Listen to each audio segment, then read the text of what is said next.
دوم پرسش و پاسخ. تو این جلسه علاوه بر اینکه به سوالاتون پاسخ داده میشه، بهتون میگم که چطوری استارت کارتون اقتصادی تر باشه.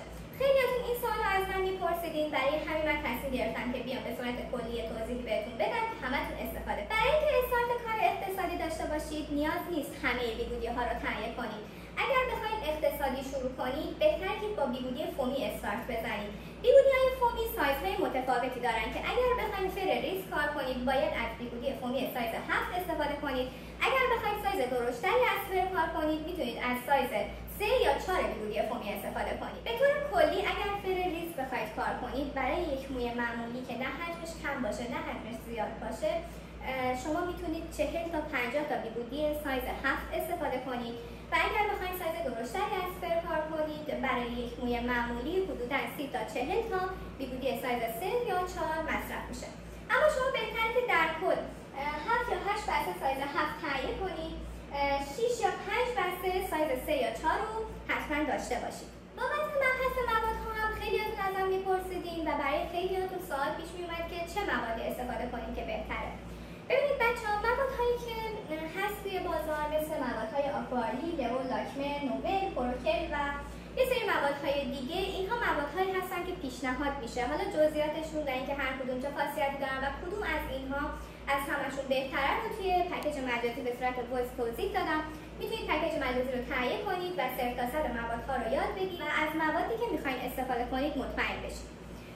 یه سری دیگه موادها هست توی بازار ایران مثل موادهای کمند یا حالا یه سری موادهای ایرانی که اصلا پیشنهاد نمی‌کنم اینا رو استفاده کنید، چون اینها همون موادهای قدیمی هستن که موها رو میسوزون و به موها آسیب زیادی وارد میکنن. پس اگر هم خواستید موادی تهیه کنید، سعی کنید از موادهایی باشه که بهتون معرفی میشه، چون کار فر بسیار پر ریسک هست و باید خیلی محتاط عمل کنید. خب برگردیم به مبحث پرسش و پاسخ. اولین سوالی که ازم پرسیدین این بود که اول رنگ انجام بدیم یا فر. بچه‌ها من اینو یک بار بهتون گفتم ولی دوباره بهتون توضیح میدم. ببینید، اول کار فر انجام بدید و بعد از پایان کار فر شما هیچ محدودیتی ندارید. حتی میتونید بعد از کار فر توی همون روز کار دکولوره انجام بدید.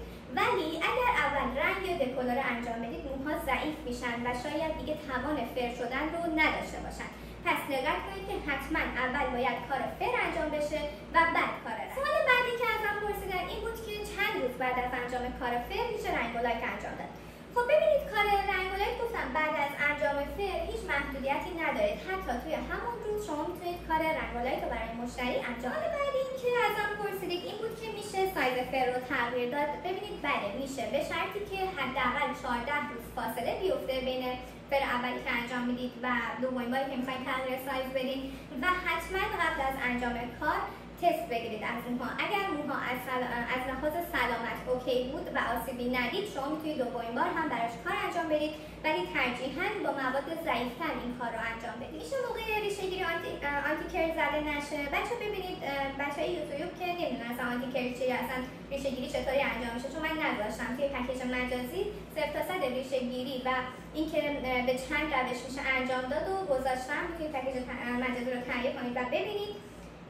ولی بله میشه آنتی کرل نزنیم. حالا بچه‌های مجازی میدونن که من چندین روش ریشه‌گیری رو توضیح دادم و عکس و فیلمش هم گذاشتم. سوال بعدی که ازم پرسیده این بود که مشتری 2 هفته بعد از فر میتونه موهاشو برشین کنه و شینیون کنه، بعد بره همون فر میشه دوباره. ببینید بله، شما زمانی که کار فر رو انجام دادید، حالا بخواید برشین کنید یا اتو کشی کنید که موهاتون صاف بشه، میتونید این کار رو انجام بدید. بشورید دوباره فر میشه. ولی بهتره که این کار رو انجام ندین، چون که با اتو یا برشین موهاتون خشک میشه و ممکنه فر موهاتون وز بشه یا اصلا باز بشه. پس سعی کنید تا حد ممکن از اتو یا برشینگ استفاده نکنید.